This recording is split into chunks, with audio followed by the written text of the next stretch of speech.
Recoucou, c'est de nouveau moi. Alors, je vais vous répondre parce que j'ai eu quelques questions suite à la vidéo que j'ai postée tout à l'heure. Donc, on me demande si une autre entité de l'astral peut prendre notre corps, notre corps physique, peut intégrer notre corps physique lorsque l'on est en décorporation. Impossible. C'est impossible. C'est impossible. Pourquoi ? Eh bien parce que nous avons des protections, des clivages énergétiques.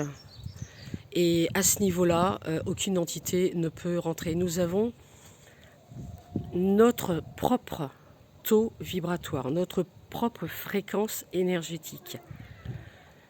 Et aucune entité ne peut rentrer à l'intérieur. Parce qu'aucune entité ne peut vibrer comme notre corps. C'est impossible. Donc elle ne peut pas rentrer. Voilà. Un cas de possession, là ce serait un cas de possession, mais ce serait encore un autre cas. Ce serait un cas à l'état de veille. Ce serait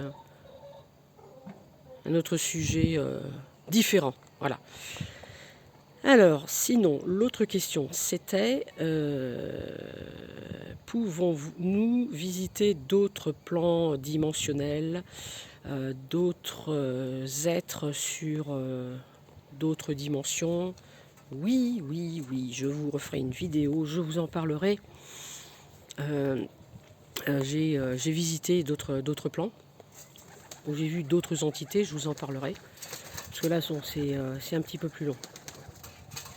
Alors, il y avait encore une autre question. C'était quoi la question ? Est-ce que il est possible... Ah oui, une autre personne, elle avait... Ah oui, je ne sais plus le nom de la personne, me demandait concernant le voyage astral. Elle aimerait bien en faire.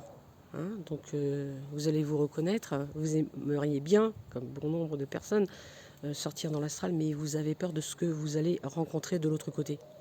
Il n'y a pas de raison d'avoir peur, parce que en fait, si vous avez peur, ben, vous n'allez pas sortir, ça va vous bloquer. Et si vous arrivez à sortir, et si vous avez peur, ben là vous allez vous attirer toutes les entités, les mauvaises entités du bas astral. Toutes les larves, les mauvaises entités, les désincarnés, hein, ils vont venir et ils vont se coller à vous, ils vont vous embêter, vous empêcher d'avancer, voire même de décoller et de monter sur les plans supérieurs. Ça ne sert à rien d'avoir peur. Ils ne peuvent rien nous faire. Ils ne peuvent rien nous faire. Voilà. Pourquoi avoir peur ? Bon, si vous tombez dessus, bah, qu'est-ce que vous faites ? Vous faites comme si qu'ils n'existaient pas. Vous les regardez passer. Vous augmentez votre fréquence en pensant à autre chose, un lieu plus agréable, et hop, vous allez monter, et puis ça va disparaître. Voilà. Enfin, ils vont disparaître. Puisque vous allez monter sur un niveau de conscience, un plan supérieur. Vous voyez là maintenant, là on est entre chien et loup. Ça se voit pas beaucoup à la caméra parce que je vois qu'il y a pas mal de lumière. Mais là il est 18h15, peut-être même 18h31, il y a les cloches qui sonnent, il doit être 18h30 passé. Peut-être même pas loin de 19h. Entre chien et loup, c'est le moment où moi je perçois le plus facilement tout ce qui est les mondes invisibles, les dimensions, les portes interdimensionnelles s'ouvrent. C'est là qu'on voit le mieux les esprits de la nature, les gnomes, les elfes, etc., etc. Si vous voulez aiguiser vos sens, vos perceptions extrasensorielles, c'est le meilleur moment. Sortez dans votre jardin et observez, regardez. Au loin, vous regardez, mais sans vraiment fixer votre attention sur un endroit bien précis. Vous regardez comme si vous rêvassiez. Et à un moment donné, vous allez voir tout ce qu'il y a devant vous, ça va se mettre à disparaître. Ça va commencer à devenir flou. Et là, s'il y a quelque chose, s'il y a une présence ou autre, eh bien vous allez commencer à avoir des fourmillements, des vibrations, et vous allez percevoir euh, des silhouettes, des présences, pas forcément des désincarnés, mais parce qu'il bon, il n'y a pas que, il y a plein d'autres entités de l'autre côté. Et aussi autre chose, c'est qu'on voit super bien, c'est l'énergie aurique, l'énergie vitale qu'il y a autour des arbres, autour des végétaux. L'observer entre chien et loup, on voit une énergie mais extraordinaire. Et comme là, bon, on est en progression en 5D, et bien là, on voit encore mieux. C'est magnifique. Pour s'entraîner à développer son troisième œil, à commencer déjà à vous entraîner à observer autour de vous la nature entre chien et loup. Alors ça peut être le matin, comme ça peut être le soir. Vous regardez, vous allez voir, eh bien, la vibration elle est différente et on perçoit différemment, autrement les énergies. Le taux vibratoire à ce moment-là il change. Et même quand on regarde, à un moment donné, on va voir que ça commence à fourmiller. C'est-à-dire qu'en fait, ça,